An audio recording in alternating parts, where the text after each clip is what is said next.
Shalom a todos, que o Eterno possa abençoar a vida de todos os nossos irmãos e irmãs que estão ouvindo mais uma vez este shiur, a qual nós aqui da comunidade Beit Netzer Efrai estamos realizando shiurim, estudos todas as semanas e todos os Shabat, às 10 horas até às 11 e pouca, nós estaremos aí realizando shiur a respeito das Escrituras.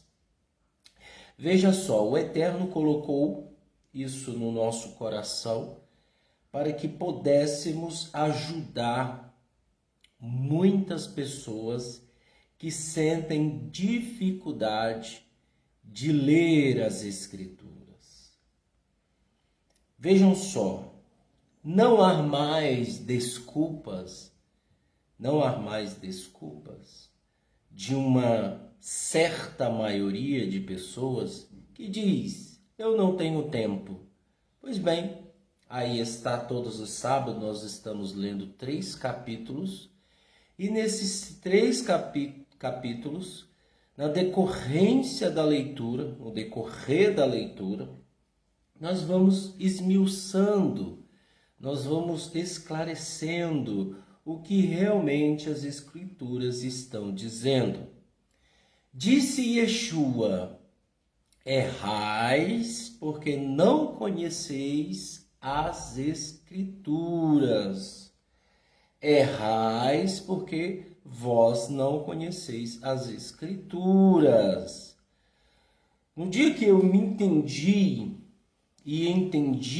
este versículo, esse texto a qual Yeshua está se referindo, eu coloquei em meu coração, eu disse, eu tenho que conhecer as Escrituras. Mas infelizmente, nós temos um grupo de pessoas que são a maioria que não tem essa dedicação ao estudo das Escrituras.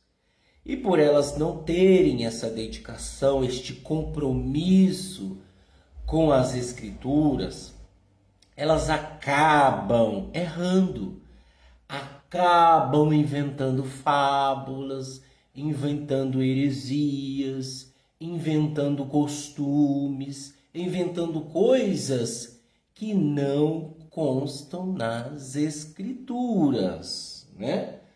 Eu costumo dizer que o cristianismo, em parte, tem romantizado as Escrituras. Muitas pessoas se aproveitam das Escrituras através de versículos isolados, através de histórias que não lhes pertencem. Muitas pessoas usurpam das Escrituras para se beneficiar. Então nós temos um número de pessoas, que é a maioria, que estão assim. E é por isso que nós, aqui da Beit Netzer Efrai, do judaísmo nazareno de São Paulo, nós estamos nos dedicando ao máximo para esclarecer. E hoje nós iremos ler o capítulo 7, o capítulo 8, o capítulo 9 de Shemuel Beit, 1 Samuel Beit. Veja só, é muito interessante nós notarmos, né, através das Escrituras, mistérios, essências, né? Compromisso, dedicação, um ensino racional é necessário para que a gente possa nos estruturar espiritualmente. E nesse capítulo 7, nós teremos uma revelação extraordinária aqui, onde as pessoas passam desapercebido e não entendem, né? Infelizmente, nós temos um grupo de pessoas que vivem desacreditando, principalmente da Brit Hadashah, do Novo Testamento. As pessoas vivem desacreditando.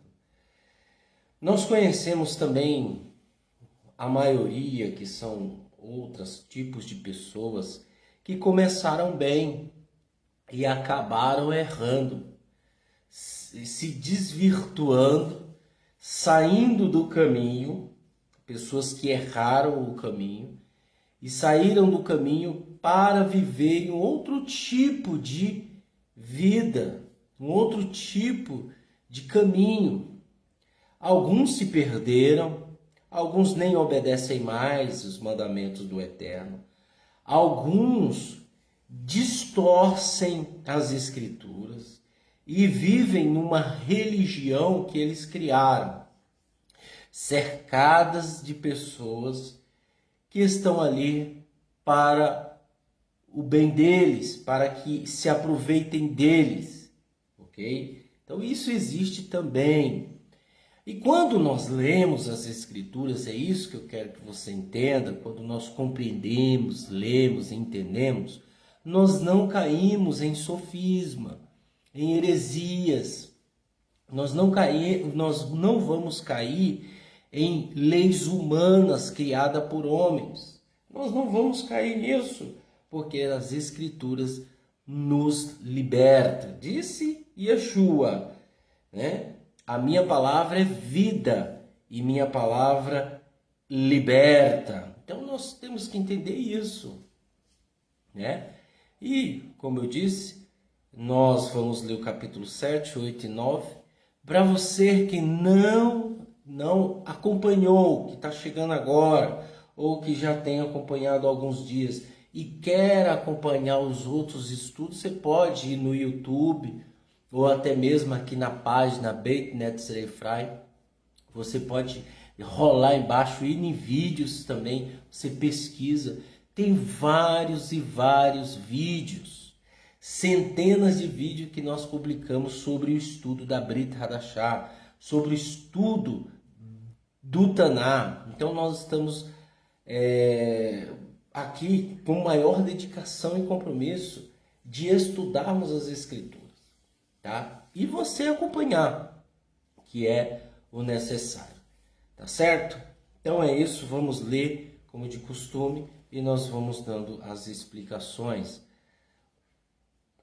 Capítulo 7 diz o seguinte: depois que o rei viveu por algum tempo em seu palácio e que Adonai lhe deu descanso de todos os inimigos ao seu redor, o rei disse a Natã, nós estamos falando aqui de David, o profeta: eis aqui, eu vivo em um palácio de madeira de cedro, porém a arca de Deus permanece em uma tenda. Natã disse ao rei: vai e faze tu o que está no teu coração, porque Adonai é contigo. Naquela mesma noite, porém, a palavra de Adonai veio a Natã: vai, diga ao meu servo Davi que isso é o que Adonai diz: você vai construir uma casa para que eu viva nela. Né? Ele perguntou: você vai construir uma casa, né, para que eu viva nela? Olha só. Desde o dia em que eu trouxe o povo de Israel ao Egito até hoje, nunca morei em uma casa. Antes, viajei em uma tenda e em um tabernáculo, dizendo o Eterno. Por todos os lugares em que eu viajei com o povo de Israel, já falei uma palavra a qualquer das tribos de Israel, a quem ordenei que pastoreasse meu povo Israel, pedindo: por que vocês não constroem para mim uma casa de madeira de cedro? Veja, o desejo de Davi era construir algo para o Eterno. Aqui nós vamos ver esse capítulo 7, guarde com você, pelo amor de El Shaddai, do Eterno Todo-Poderoso. Guarde para você esse capítulo 7 de 2 Samuel. Vejam só, O Eterno está dizendo, olha, eu viajei com o povo de Israel a vida inteira, mas eu nunca pedi para eles construir uma casa para mim. O que era feito na época era um tabernáculo, em hebraico chama-se Mishkan. E isso, quem estava ali era a presença do Eterno.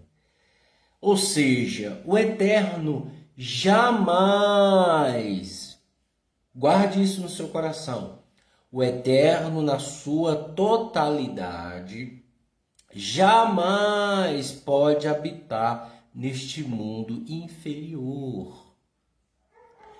Eu sei que o ser humano ele é orgulhoso, prepotente, arrogante, acha que é o dono da razão. Muitos seres humanos são assim. E por eles serem assim, eles acham que Deus é pequeno, que Deus criou, que o Eterno criou o mundo e perdeu o controle. Né? As pessoas acham que o Eterno criou o mundo, criou tudo, esse mundo inferior, e acha que ele, agora eu perdi o controle, não sei mais o que fazer. Tem gente que é assim. Vejam só, os males que acontecem ao mundo são decorrência à desobediência em massa. Quem é que desobedece? As nações. No momento em que eu desobedeço ao Eterno, fazendo de minha vida o que eu bem quero, procurando meios para aborrecê-lo, o Eterno nos deu prioridade para priorizar o bem.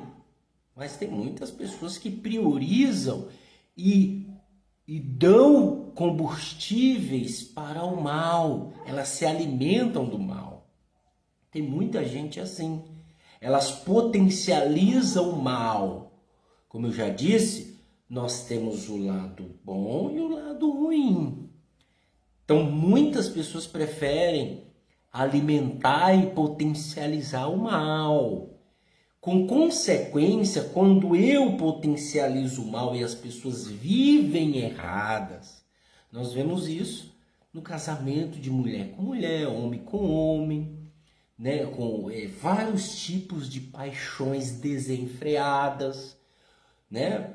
Libertinagem, vícios e vai embora. Então nós vemos isso, idolatria, nós vemos isso demais. O ser humano procurando se relacionar com o culto, com as forças demoníacas, se relacionar com os espíritos elementares que vivem nesta esfera. Então nós vemos um grupo que é a maioria de pessoas assim. Mas nunca procuram ler as Escrituras. Elas procuram de tudo, menos a conhecer Adonai Tsevaot. Então, por essas nações viverem assim, as consequências de seus erros virão. Se você que está me assistindo na sua casa, na sua família, você vive assim, a justiça chegará e baterá na sua porta e não pedirá licença para entrar. Ela entrará e julgará você. E uma hora a conta chega. Então, tem muita gente que pensa que viverão impune. Nós não viveremos e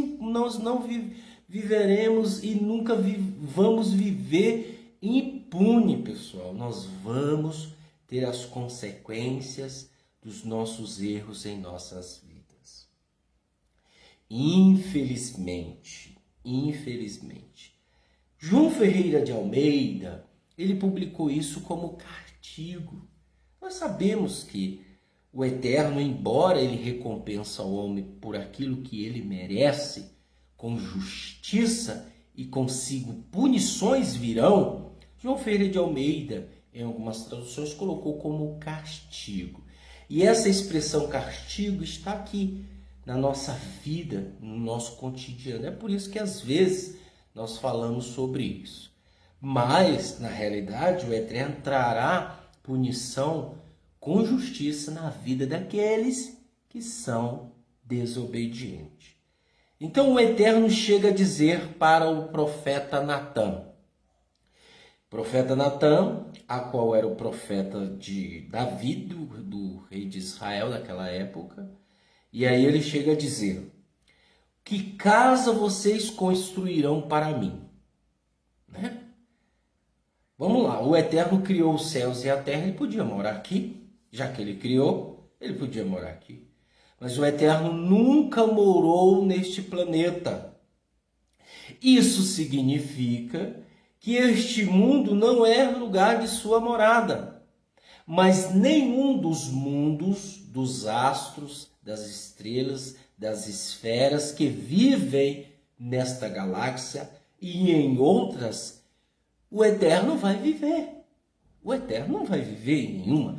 Ele tem o seu mundo superior, que é chamado em hebraico Olam Rabá. Olam Rabá, mundo superior.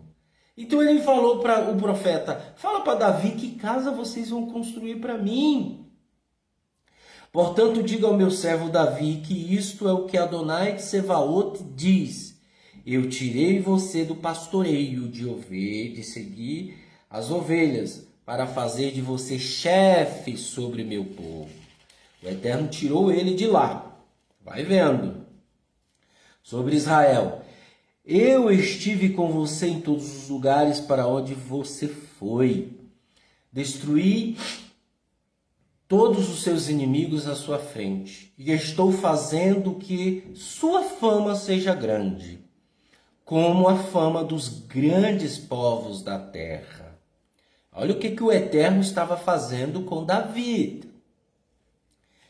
Eu escolhi um lugar para o meu povo, Israel. Eu o plantarei de forma que ele possa viver em seu lugar, sem ser perturbado. Nunca mais. Os inimigos não mais o oprimirão, como eles fizeram no início, como fizeram desde o tempo em que nomeei juízes para estar sobre meu povo. Israel, em vez disso, eu darei a você descanso de todos os seus inimigos. Olha o que o Eterno diz. Guarde isso no seu coração. Capítulo 7, versículo 11, diz o seguinte: além disso, Adonai diz que fará uma casa para você. Quando os seus dias chegarem ao fim e você dormir com seus antepassados, eu estabelecerei um de seus descendentes para que suceda, alguém de sua carne e de seu sangue, e eu estabelecerei o seu governo. Ele construirá uma casa para o meu nome, e eu estabelecerei seu trono real para sempre.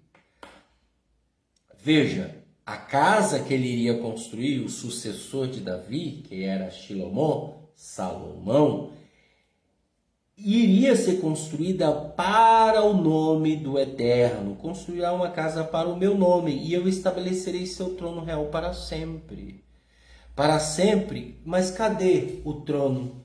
Cadê o trono de Salomão, o trono de Davi? Ué, se ele falou que era para sempre, cadê o trono de Salomão? Quem é os sucessores dos reis de Israel que não tem mais? Cadê? Esta é a pergunta. Cadê, pessoal? Esta é a pergunta que ecoa. Cadê os sucessores? Cadê? O templo foi destruído no ano 60. Será se o Eterno caducou? Será se o Eterno ficou velhinho? Os tempos pegaram Adonai de Sevaot? Essa é a pergunta. Os tempos estão na vida de Adonai de Sevaot, assim como está na vida de um terráqueo como nós, que envelhecemos, que nascemos, crescemos, envelhecemos e morremos? Não. O problema é que o povo de Israel fez o que era mal aos olhos de Adonai. mas ele não deixou que o seu reinado, sucessor de Davi, viesse não ter reino, não ter rei. E hoje nós temos um rei, que é Yeshua, Hamashia, o ungido. Ele é o rei dos reis. Embora ele não está visível presente, porque é necessário que ele não esteja, mas ele é descendente de David. Ele é descendente da tribo de Yehudá. E é rei que vive para todo sempre. Olha só. Ele não deixou de constituir rei. Como ele disse, ele construirá uma casa para o meu nome e eu estabelecerei seu trono real para sempre. O seu trono real. Trono do povo de Israel. Eu serei pai dele e ele será um filho para mim. Se ele fizer alguma coisa errada, eu punirei com a vara e com açoites. Exatamente como qualquer um é punido. Né? Olha o que o Eterno está falando, pessoal. O Eterno pune as pessoas com vara e com açoite. Quem são essas pessoas? Os filhos. Como qualquer um é punido, ele está dizendo. Está aqui escrito. Entretanto, minha graça não deixará, como deixou Saul, a quem removi de diante de você. Assim a sua casa e o seu reino estarão seguros para sempre diante de você. Seu trono será estabelecido para sempre. Natã disse a Davi todas essas palavras e descreveu esta visão inteira. Natã, o Eterno falando por Natã, disse para Davi. Depois disso, Davi entrou, sentou-se diante de Adonai e disse: Quem sou eu, Adonai Elohim? E o que é minha família para me trazeres para tão longe? Agora, de acordo com a tua visão, Adonai Elohim, mesmo isso será ainda uma coisa muito, muito pequena. Então tu ainda disseste que a dinastia do teu servo continuará até o futuro distante. Isto é certamente uma lição para o homem, Adonai Elohim. O que mais Davi pode dizer-te? Porque tu conheces o teu servo intimamente. Adonai Elohim, é por causa da tua palavra e de acordo com o teu coração que tu tens feito toda essa grandeza. E a tens revelado ao teu servo. Portanto, tu és grande, Adonai. Deus, pois não existe nenhum outro como tu, e não existe Deus além de ti. Tudo o que eu ouvi confirma isto. Quem pode ser comparado ao teu povo, como Israel? Que outra nação na terra foi estabelecida por Deus para libertá-la? E coisas que até mesmo para ti são grandes e terríveis. Por causa do teu povo, a quem tu libertaste para ti mesmo, do Egito e das outras nações e dos teus deuses. Tu estabeleceste o teu povo para ti mesmo, como o teu povo para sempre. E tu, Adonai, te tornaste o seu Elohim. Uma outra coisa. Pessoal, o Eterno sabe quem é o povo dele. Embora ele espalhou o seu povo entre as nações por cuidado, por zelo, tá? O Eterno espalhou o seu povo entre as nações por zelo, por cuidado, por amor. Por isso que ele espalhou. E esse povo que se espalhou entre as nações, o Eterno os conhece. O Eterno sabe quem é esses. Não adianta você se intitular: eu sou agora um judeu, eu sou agora um de Israel, eu quero circuncidar, eu quero fazer a Brit Milá, eu quero. Não adianta você querer. O querer vem com a mudança do interior, o caráter. Não adianta você querer ser um israelita pertencente ao povo do Eterno, mas se você não mudou o seu caráter, a sua postura, as suas ações, que isso é techuvá. Techuvá é mudança de caráter. Não adianta você querer se intitular judeu, israelita, se você não mudou o seu caráter. O Eterno conhece os seus. Disse Yeshua que o Eterno sabe até quantos fios de cabelo tem na sua cabeça. O Eterno te conhece desde o seu ventre. Ele conhece todos os seres humanos. Não adianta você se esconder. Não adianta você querer enganá-lo. Não adianta você querer, eu vou fazer isso porque Deus não está vendo. Tudo na nossa vida está registrado. Então Davi está dizendo aqui, olha, o Senhor nos conhece, qual foi a nação que o Senhor atribuiu salvação, a quem o Senhor atribuiu libertação, a quem o Senhor atribuiu bênçãos, qual foi a outra nação? E se você é filho, o Eterno te pune, o Eterno te corrige, porque está escrito que o Eterno açoita o filho que ama e corrige o filho, e repreende o filho que ama. Então, meus amigos, vejam como as Escrituras tratam de uma coisa não romantizada, como nós vemos aí no cristianismo. No cristianismo nós vemos uma forma totalmente romantizada. Pessoas romantizadas vivendo como se elas fossem servas do Eterno. Eu conheço pessoas que elas na igreja é paz do Senhor, é irmão, é irmã, Deus abençoe, é isso e aquilo, mas fora da igreja ela é um demônio.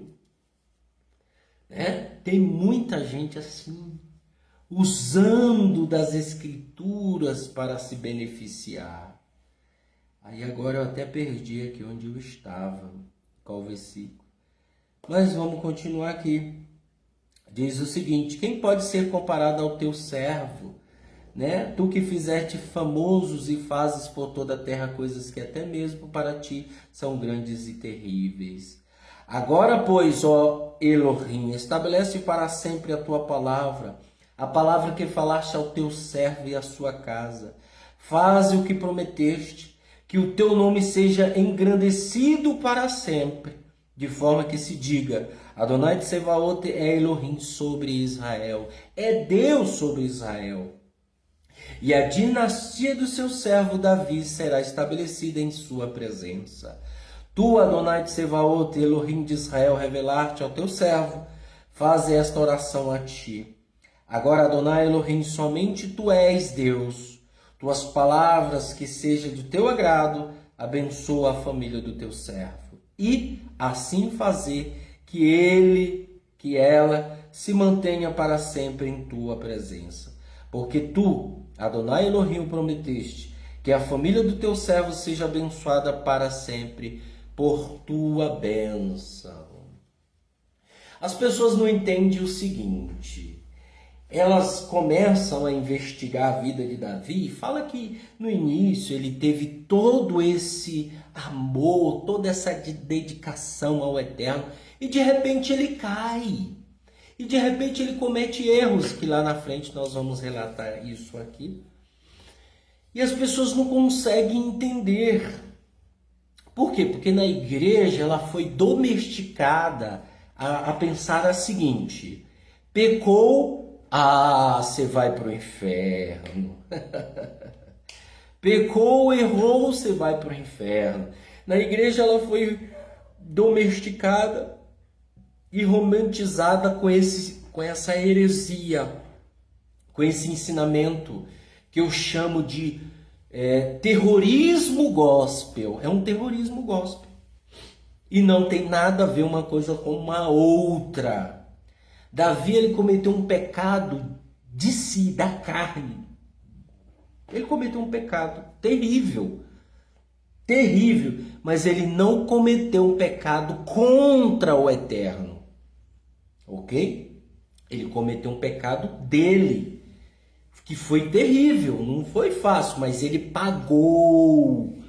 E aí todo mundo esquece que a vida dele virou do avesso. Todo mundo esquece isso. Por isso que eu falo, não seremos, se cometermos algo errado, não passaremos impune. Todos nós iremos pagar. Ah, eu não aceito, problema seu. Mas a lei que o Eterno estabeleceu da semeadura e colheita é universal. Assim como a palavra aleluia. Aleluia em hebraico. Aleluia. Aleluia. Uma abreviação do nome do Eterno no final. Em português, aleluia. Em chinês, aleluia. Em japonês, aleluia. Em russo, aleluia. Então, veja, a palavra é universal, assim como a semeadura e colheita é universal. Ela está enraizada no seu DNA. Corra você para lá, corra você para acolá, corra você para ali, corra você, fique parado, ela chega. Só de você ficar parado, você já está colhendo. Só de você ficar parado, você já está colhendo. Se você avançar, você vai colher. Isso é o futuro, isso você está caminhando para frente, você está evoluindo, isso é a lei da semeadura e colheita. Não adianta você fugir. Aprenda isso pelo amor de Deus. Ok? Então, quando Davi, quando Salomão, quando os servos de Adonai daquela época cometiam pecados, erros, né? Eles sabiam que eles tinham que pagar. E eles pagaram. Ok? É o que eu digo. Quer cometer algo de errado? Cometa. Vai cometer? Não tem problema nenhum. O Eterno não vai te impedir. O Eterno não vai chegar para você e falar: oh, pelo amor de mim, não faça isso. Deus não vai chegar para você nunca. Nunca. Dizer não faça isso. Nunca. Senão ele chegava para Davi, ele chegava para Salomão, ele chegava para Moisés, que errou também, chegava para Aharon, que errou também, chegava para os filhos de Aharon, que morreram queimados, chegava para um monte de gente que morreu, que fez coisa errada. Ele nunca chegou, não faça isso. Nunca. Ok? Ok? Então pronto, vamos lá. Continuando, que o teu servo seja engrandecido para sempre, de forma que se diga: Adonai, Tsevaot é o Elohim sobre todo Israel. Continuando, capítulo 8, diz o seguinte: algum tempo depois, Davi atacou os filisteus e os subjugou. Davi tomou Bet-Geamá das mãos dos filisteus. Ele também derrotou Moabe, fazendo-o deitar no chão. Ele os mediu com uma corda de medir para cada 2 medidas a serem levadas à morte. Ele designava uma medida para ser mantida com vida. O povo de Moabe ficou sujeito a Davi e lhe pagou tributos. É igual aquelas pessoas romantizadas do cristianismo. Elas chegam e falam: por que Deus mandava matar os outros? Por que Deus mandava guerrear? Dá até nojo de falar isso. Ora, se você está constituindo uma nação, e se você tem inimigos que não querem obedecer o Eterno que está à sua volta, Se ele atacar você, você vai dar flores para eles? Ou vocês serão escravos covardes que se entregarão ao inimigo? Aí a pessoa esquece que o Jesus que ela romantizou na igreja é o mesmo que diz que Jesus não é romantizado, Yeshua não é romantizado, mas ela romantizou, né? Ela esquece que o mesmo Jesus que ela romantizou na igreja disse o seguinte: os covardes e os medrosos não herdarão o reino de Deus. Ficarão de fora. Veja que o Eterno não quer covarde. O Eterno quer pessoas guerreiras, pessoas que vão para frente, que enfrentam um problema, que estão porque der e vier. Essas pessoas. Entendeu? Agora, sabemos que tudo o Eterno vai dar, retribuir. Ele disse, a minha vingança pertence. Então nós, hoje, na era 21, no século 21, nós estamos aqui para dizer para você, não se vinguem, é diferente. Hoje nós não precisamos guerrear, hoje nós não precisamos matar, hoje nós não precisamos fazer isso porque as nações estão praticamente, entre aspas, unidas, ok? Unidas. Então não precisa. Daqui a acolá rumores de uma nação ou outra, mas Yeshua disse, no final dos tempos haverá rumores de guerra. Rumores, não é guerra, é rumores. Então sempre haverá.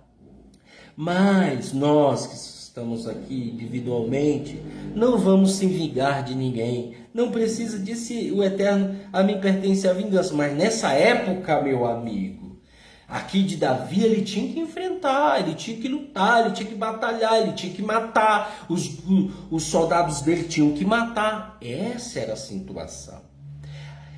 E um detalhe que as pessoas romantizadas, né, do cristianismo, quando eu falo cristianismo, eu falo de todo o cristianismo. Igreja evangélica, católica, reformista, o que você quiser pensar. Então, esse povo romantizado, eles pensam que, não, vamos dar flores. Eles pegam uma coisa que Yeshua disse, que é amar os seus inimigos, e transfere para a época de Davi. Ô meu amigo, pare de ser louco. Se Yeshua tivesse na época de Davi, ele ia ser o primeiro. Porque as pessoas pensam que Yeshua, quando ele veio como amor, né, resgatar o povo dele, era necessário.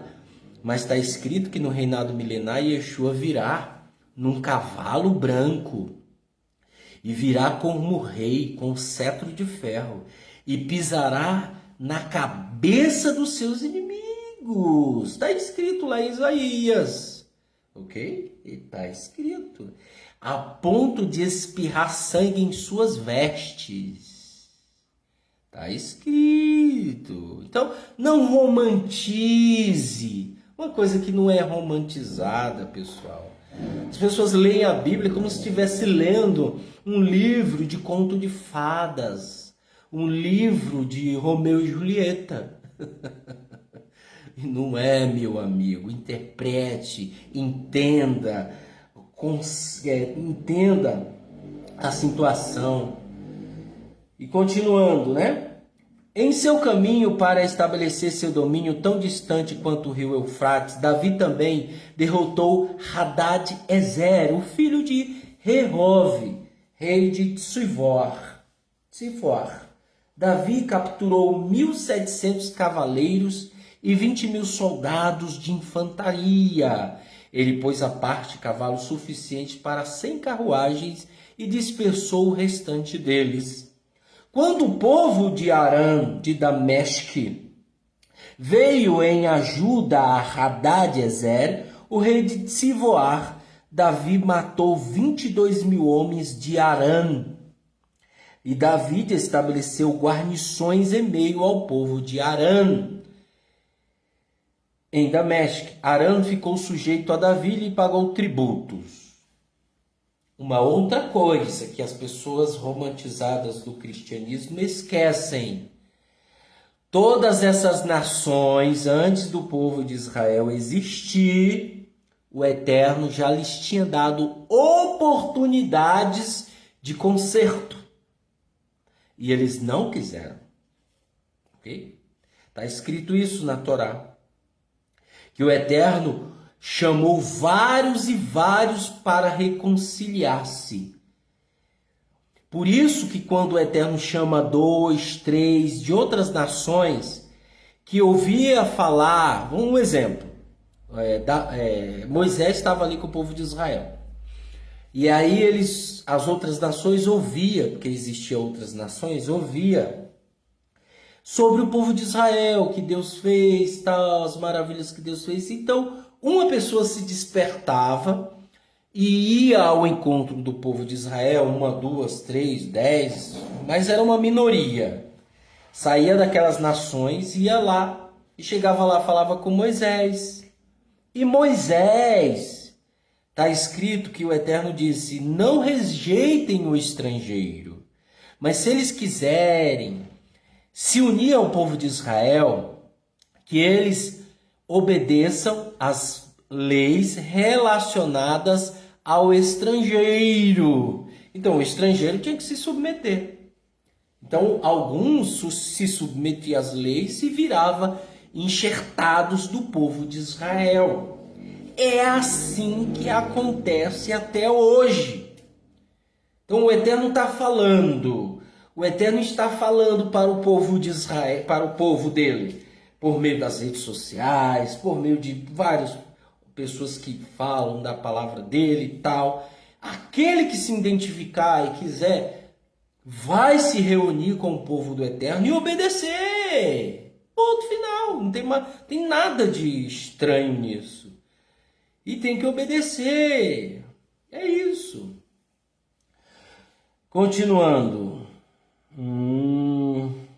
E Davi estabeleceu guarnições em meio ao povo de Aram. Davi tomou os escudos de ouro que os servos de Hadad-Ezer estavam usando e os trouxe em Jerusalém, de Betar e Berotai, cidades de Hadad-Ezer. O rei de Davi tomou uma grande quantia de bronze. Quando Toi, rei de Ramat, ouviu que Davi tinha derrotado todos os exércitos de Hadad-Ezer, Toi enviou Ioram, seu filho, ao rei Davi, para encontrar-se com ele e congratulá-lo pela vitória sobre Hadad-Ezer, porque Hadad-Ezer estivera em guerra em Toi. Ioram trouxe com ele artigos de pratas, artigos de ouro e artigos de bronze, os quais o rei Davi consagrou a Adonai juntamente com a prata e o ouro que ele dedicara a todas as nações que havia conquistado. Aram, Moabe, o povo de Amon, os filisteus, Amaleque e os espólios tomados de Hadad-Ezer, filho de Rehove, rei de Sovar. Davi adquiriu muita fama quando retornou da matança de 18.000 homens de Aram, no Vale de Sal, Vale do Sal. Davi posicionou guarnições em Edom, ele estabeleceu guarnições ao longo de todo o Edom, e todo o povo de Edom ficou sujeito a ele. Adonai dava vitórias a Davi por onde quer que ele fosse. Davi governou sobre todo Israel. Davi administrou a lei e justiça para todo o seu povo. Está vendo? O filho de Ahilude era o conselheiro-chefe. Tsadoc, o filho de Ahituve, e Ahimeleque, o filho de Evatá, eram os Kohanim, os sacerdotes da época, né? Nós temos o nosso amado irmão Tzadoc Ben-Derer, Tzadoc, filho do caminho, né? Sadoc significa justiça, filho do caminho. Então nós temos nosso irmão que está lá no Rio de Janeiro com o seu trabalho genuíno, abençoando vidas. Saudades, logo logo estaremos juntos. Sadoc, o filho de Ahirut, Ahimeleque, o filho de Otan, eram os Kohanim da época. Os Kohanim, assim, os Kohanim descendentes de Moisés, de Aaron, né? De Marari, os sacerdotes da época de Aharon. Saraiá era o secretário, Benaiah, o filho de Ioiada, eram encarregados do Quereti e do Pleiti, que serviu como guarda-costas do rei. E os filhos de Davi eram Kohanim.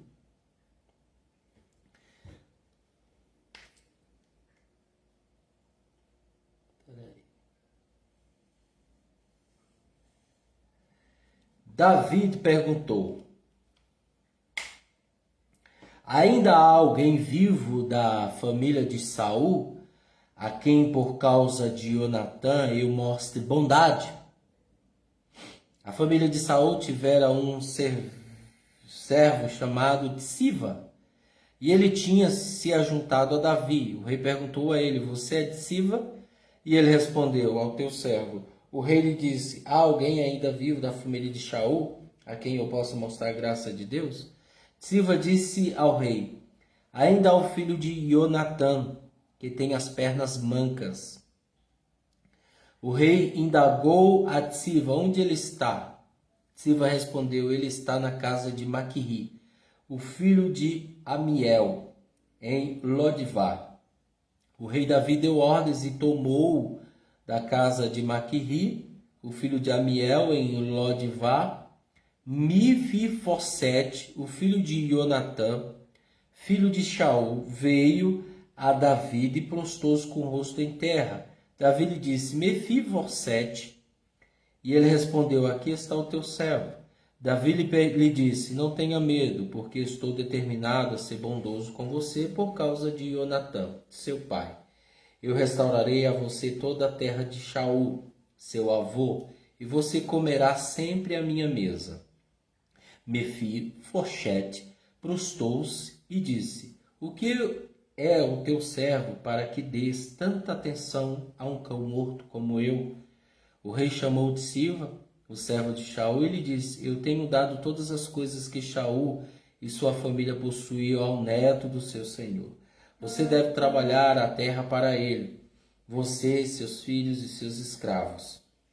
Recolha a colheita, de forma que o neto de seu senhor tenha comida para alimentar sua família. Entretanto, Mefibosete, o neto de seu senhor, sempre comerá à minha mesa. Siva tinha 15 filhos e 20 escravos. Siva disse ao rei: teu servo fará tudo o que meu senhor o rei ordenou. Assim Mefibosete ficou comendo à mesa de Davi, como se fosse um dos descendentes do rei. Olha que consideração. Mefibosete tinha um filho jovem, cujo nome era Milquirá. Todos os que viviam na casa de Siva tornaram-se servos de Mefibosete. No entanto, Mefibosete viveu em Jerusalém. Ele sempre comeu à mesa do rei. Era manco de ambas as pernas. Acabou o capítulo 9. Lemos o capítulo 7, lemos o capítulo 8 e lemos o capítulo 9. Sábado que vem nós iremos ler o capítulo 10, capítulo 11 e capítulo 12. Veja como é interessante nós lermos uma horinha. Você gasta uma horinha, 1h10, 1h15 no máximo, quando nós demoramos, quando o assunto é extenso. Mas você aprende, você está aprendendo, meu amigo. E se você tem amor no seu coração e ama o seu próximo como a si mesmo, você vai compartilhar para ajudar as pessoas, para ajudar aqueles que estão precisando ser ajudados. Veja como é interessante você fazer isso. Ajude, liberte aquela pessoa que às vezes está aprisionada em uma religião e ela precisa ouvir essas palavras. pessoas que estão aprisionadas a leis humanas. Elas precisam ouvir essas palavras. Então, ajude essas pessoas. Ajude elas. Está escrito que quem faz um pecador se voltar do seu mau caminho, será-lhe perdoado multidões de pecados. Então faça. Essa é a responsabilidade minha. A minha responsabilidade é de ensinar e conscientizar e mostrar. Como responsável de uma comunidade física, nós temos a responsabilidade de ajudar as nações e as pessoas através da internet. Enquanto a internet está democratizada. Ela está democratizada. No momento em que ela se tornar não mais democratizada e ela começar a nos privar da liberdade que nós temos, meu amigo, aí já era. Aí já era. Aí ninguém mais terá mais a oportunidade. Ok? Então se conscientize e ajude as pessoas. Que o Eterno abençoe você grandiosamente nesse grande dia. Que Adonai Tsevaot esteja com você hoje, amanhã e para todo sempre. Beshem Yeshua HaMashiach. Amém e amém.